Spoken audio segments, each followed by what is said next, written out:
Hey, what's up, team? Check this out. Columbus, Ohio. A concerning new study reveals American adults are adding an extra meal to their plates every single day simply by snacking too much. Researchers from The Ohio State University analyzed data from over 20,000 individuals and discovered that Americans consume between 400 and 500 calories from snacks daily. Daily, often surpassing the caloric intake of breakfast and lacking nutritional value. The magnitude of the impact is not realized until you actually look at it, says study senior author Christopher Taylor, professor of medical dietetics in the School of Health and Rehabilitation Sciences at Ohio State in the university release. Snacks are contributing a meal's worth of intake to what we eat without it actually being a meal. You know what dinner is going to be, a protein, a side dish, or two. But if you eat a meal of what you eat for snacks, it becomes a completely different scenario of generally carbohydrates, sugars, not much protein, not much fruit, not a vegetable, so it's not a fully well-rounded meal. How true is this? How much time do we spend snacking? People sit at the computer and they snack. People drive and they snack. People take, when I go to work, I don't know if any of you guys are watching this, but I made a post yesterday. Chips and soda is not food. If you take a break and you have 150 calorie Dr. Pepper with 46 grams of sugar, you're already looking at 30% of your sugar for the day. And if you have a bag of chips, we're at 75 calories. So we've got 150 calories for a soda and then 75 chips. We're at 225 calories. Let's say you do this every day for a week as your snack at work. 225, let's say you work 6 days a week. We're at 1350 in calories just from eating snacks in between lunch and dinner, and that's just a snack. So there's 3,700 calories in 1 pound. So 1350, we'll say 3 weeks, 4,050 calories in 3 weeks. So if you have a bag of chips and a can of soda every day, 6 days a week, for your snack at work, in the car, at the computer, at school, even at school, because kids are the primary target. Primary target is kids and low nutritional education adults, right? So 4,050 calories. So that's over a pound of fat storage over your caloric maintenance every 3 weeks. 1 pound in 3 weeks. And people wonder why that they're getting fat. People wonder why they have diabetes. People wonder why they have high blood pressure, etc., etc., etc. Now, the study, it's obvious and true. It's not a case of so-and-so paid for it and we're trying to spread disinformation like the sugar industry did in the 50s, where they tried to say fat's bad, right? Or the milk industry pays to say you gotta have milk, or the breakfast industry says you gotta have breakfast because breakfast is the most important meal of the day. You gotta break your fast. Well, that used to be true. It used to be true because people used to have to fight for food and scrounge for food. That's why your grandparents said, eat everything on your plate. Because when they had dinner, they had to eat everything on their plate because food was different then. It wasn't fast food. And they had to work harder to get the food. I made a video about 2 weeks ago talking about infinite energy. And this is a paradigm that Americans especially have to deal with. And I said, if you are scrolling TikTok and you're watching Instagram videos and you have YouTube and you have Amazon Prime and you're an Amazon member, then you probably have a refrigerator full of food. If this is the case and you're trying to maintain a weight, lose body fat, or gain muscle, you have to consider what you're eating throughout the day, right? We don't want to gain an extra pound from snack foods. It's going to turn into squishy fat, pure squishy fat, especially if you go over your caloric maintenance intake. I eat one meal a day. One meal, usually around 1,600 calories in that meal. If I have a snack, it's nuts or eggs or a protein. Okay? That's how I lost 30 pounds in 4 years. Simple. And I didn't lose any muscle mass. That's another video. How much protein do you really need to gain 10 pounds of muscle in a year? Scam of the century is a 25-gram protein shake that you need to drink every single day. I'll talk about that in another video though. Let's get back to the study. The study utilized data from the National Health and National Examination Survey, which collects detailed 24-hour dietary recall. It categorized participants based on their HbA1c level, an indicator of glucose control, that's blood sugar. Glucose is sugar in the blood, into groups such as non-diabetes, prediabetes, and controlled diabetes, and poorly controlled diabetes. Findings show that snacks accounted for 19.5 to 22.4% of total energy intake, primarily consisting of convenience foods, sweets, and sugary beverages. So this industry has it out for you. They don't give a damn about your health, if you have diabetes or if you die. They want you to drink a soda every single day. They want you addicted to sugar. Food scientists create these things like Cheetos to become as tasty and addicting as possible. Okay? It's a fraudulent, it's a scam. It's not good. The food science industry is pretty much evil. America has some of the worst food on the planet. All you gotta do is go outside and look around, okay? Look at what it has done to our population. And you can be fat, over fat, in that squishy sort of weird obese state and not be diabetic. Now, why is that? I believe, this is my opinion, that's because your body does not know what to do with this weird toxic chemical food. And so you blow up, right? That's why you can be non-diabetic and look like you should be, but you're not. It's also, it's a hormonal issue. These foods will mess you up. That post I made yesterday, my guy, vaping Cheetos and a Red Bull, that's not food. That's poison. That's poison. You're ruining your body. It can't fix itself anymore. You don't spend enough time in a fasted state, fed state versus fasted state. Your body has no time to recover from the energy that you've put into it. And since it's not real food, it can't utilize any of it. There's no energy at all. That's why you're tired. That's why you have a sugar crash every single day. Your body's addicted to this thing. Your blood glucose goes like this, up and down and up and down and up and down. That's why I preach carnivore. That's why I preach high protein. That's why you don't need to eat any of that stuff. You can get control of your blood glucose levels. You do not need a blood glucose spike if you have extra body fat. What you need to do is stop drinking these poison drinks, stop drinking soda, stop consuming Red Bulls and Reigns and Ghost and Bang and Monster, all this crap, and eat protein. Eat steak, okay? Have eggs. Drink water.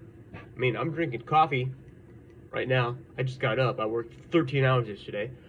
This is my cool down.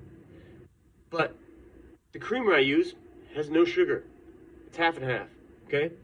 There's no sugar in this. My blood glucose is not going to spike from drinking this cup of coffee. If you drink a Starbucks, it's going to be the complete opposite. Through the roof. And then that's when that crash comes.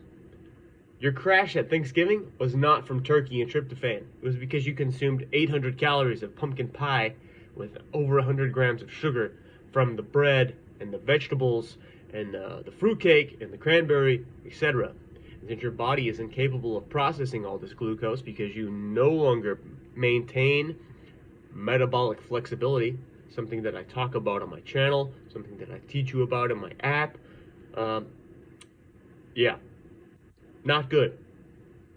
An interesting observation was that individuals controlling type 2 diabetes tended to snack less and consume fewer sugary foods compared to those without diabetes or with pre-diabetes. This is true. Why? Because these people do not want to die. They don't want to become insulin dependent. Okay, we don't want that. We do not want diabetes. Diabetes can cause blindness. can cause you to lose a limb, okay? I know this. I know a girl who actually passed away from diabetes. She also went blind. Rest in peace, young lady. Diabetes education looks like it's working, but we might need to bump education back to people who are at risk for diabetes and even to people with normal blood glucose levels to start improving dietary behaviors for people with chronic disease, notes Taylor. The study's findings suggest a need for a shift in how snacks are perceived and consumed. This is it right here. Food, the way you think about it, it's all here. People are obese, our civilization is collapsing physically because of a lack of nutritional education. You won't get this at school. You won't get it at college. The registered dietitians, they don't teach you this, okay?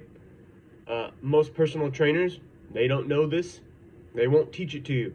Depends how long they've been in the game, but most of them are going to want you to go drink pre-workouts and consume your protein shakes and just generally give you terrible advice while you are on your journey in the hamster wheel to lose body fat forever. But the problem is, most of these people who try to teach you these things, they do not help the user, you, address your hormones. That's the big thing. Insulin is a hormone. You cannot lose body fat. You cannot burn that stored glucose and the stored fat and the glycogen until your insulin is low. You need to become sensitive to its presence. Once again, this is metabolic flexibility. That's why a 5-year-old, like my son, can have a bunch of carbohydrates and have his protein and doesn't really store any body fat because his body is capable of doing both, burning fat, burning sugar. The older you get, the harder that becomes, right? That's why that stubborn fat that you've been trying to lose forever, it's not going anywhere. Why? Because you eat 6 times a day. You have your veggies and your meat and your potato or whatever. Guess what? Those veggies and that potato, that's sugar. There's sugar in that. You have a big giant chicken salad. Okay, you had a piece of chicken in a bed of sugar. Lettuce is a plant. Plant becomes sugar.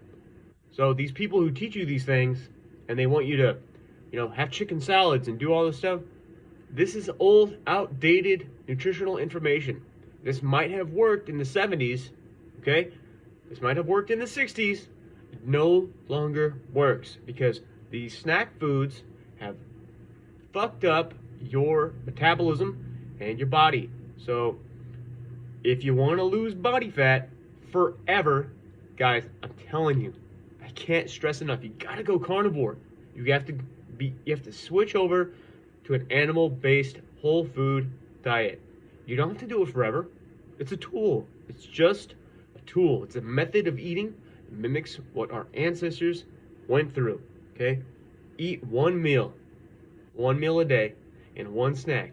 But I'm telling you, if you don't go all in on the carnivore and the animal-based, steak, chicken, fish, eggs, heart, liver, okay? Organ meat, eat it. I'm telling you, nuts. But limit that kind of stuff. Don't graze either. Sit down, become a lion, eat that meal until you are full. Eat the meat until it no longer tastes good. Guys, it's gonna revolutionize your body. Okay, this is the number one way I've changed my body over the past year and a half. I went carnivore over a year and a half. It beat all things I've ever done in the fitness world. Okay, it's the only thing that's ever worked for me. I don't track calories anymore. There's absolutely no need. Tracking calories is stupid. Okay, if you want to gain weight, I want you to eat an extra piece of chicken and meat every day, and you don't even need a lot of protein. Guess how much protein you need to eat every day over your maintenance to gain 10 pounds of muscle a year? 4 grams of protein. I'll go into that. Got that from a book from the late great Mike Mincer. A genius, rejected before his time. Okay, if you don't know who Mike Mincer is, he was a rival in the 70s for Mr. Olympia. It was stolen from him by Arnold Schwarzenegger. Okay, Mike Mincer was very smart. He was wise. He used his brain. He needs you to do the same. I want you to do the same. Okay, real quick, let's just read this. We need to go from less sugar to healthier snacking patterns. Okay, one snack and it's maybe a piece of jerky. That's it. That's your snack. A handful of nuts. 12 almonds is a serving. We don't need to snack though. Don't demonize individual food groups, but all I'm saying, remove sugar.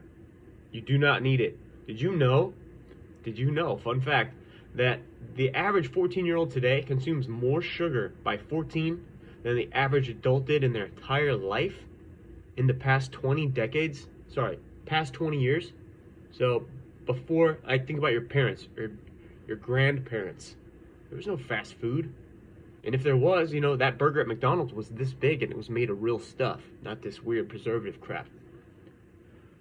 Taylor advocated for planning snacks with the same consideration of meals like lunch and dinner, especially during holidays and other occasions where unhealthy snacking options are readily available. Removing added sugars won't automatically make the vitamin C and vitamin D, phosphorus, and iron better. If we don't take out refined grains, we lose nutrients that come with fortification. Okay, you don't need any of that crap. Don't listen to that person. Take the sugar out. You'll get vitamins from your animal products, okay? You want vitamin D and A and phosphorus and iron? Have some liver. Have a serving of liver. You're good for the day. I'm serious. Plan snacks with the same consideration given to meals, lunch, and dinner. One meal. There's no lunch. There's no dinner. There's just when you're hungry, you have that meal. Especially during the holidays, it's about the environment and what you have available, planning accordingly. And it's about shopping behavior. What do we have in the home? I don't know how many times as a personal trainer I told people to do a kitchen makeover. So all that crap in your pantry, Pop-Tarts, macaroni and cheese, cookies, chips, crackers, bread, like white bread, like jellies, syrups, ice cream, just get rid of it all. It's just crap. Let's see. In conclusion, Taylor says, we think about what we're going to pack for lunch, cook for dinner, but we don't plan that way for our snacks. So then you're at the mercy of what's available in your environment. And isn't that true? So guys, if you do not want to gain a pound and some every 3 weeks, stop snacking on junk. Do not have soda. Do not have chips. Guys, please stop vaping and drinking energy drinks. You are going to have a heart attack and kill yourself. How do I know? Because I almost did that, okay? I smoked for 15 years. I vaped for 2. I've been sober since last November from use, okay? My blood pressure is regulated. Energy drinks constrict your blood vessels. Caffeine, not necessarily this, the fake stuff, caffeine anhydrous that comes from a chemical enhanced drink like Bang. It's a vasoconstrictor. Vaping and smoking is also a vasoconstrictor. So what you're going to do is your blood vessels are going to narrow, your blood pressure is going to go up, and then every time you have these sorts of things, you are going to spike that blood pressure and it's going to maintain its new high. And then when you feel tired, you're going to have sugar and another energy drink to maintain the game. This is a dangerous cycle. Guys, you gotta stop. And the sugar causes glycation. Imagine rocks building up inside of your arterial walls that are no longer able to be processed because your hyperglycemia, which is chronically high blood sugar, is just depositing itself all throughout your body because your body can no longer handle the glucose or the fake sugar or the carbohydrates. It'd be like a traffic cop in the middle of a 100-lane freeway full of cars. There's no way the cop, insulin, can direct these cars. Sugar. It just can't happen. So you got to get rid of the sugar. Okay, guys? I hope that helps. Think about it. If you want help with this, and you want clear, clean explanations of these things, and you want me to help you clean up your diet, I can do that for you. Go to jimfirebrand.com, check out my app. There's a link in my bio. You can sign up for a free 14-day trial. If you want, we can just talk about that, diet, sugar, etc. I can show you how to eat better. You can change your body. Half a year. In 2 months. In 1 month on carnivore animal based, if this is you that I'm talking about, you can revolutionize the way you look and feel. Okay? You got to get clean off this crap. All right. I'll see you guys later. Keep lifting. Merry Christmas if I don't see you.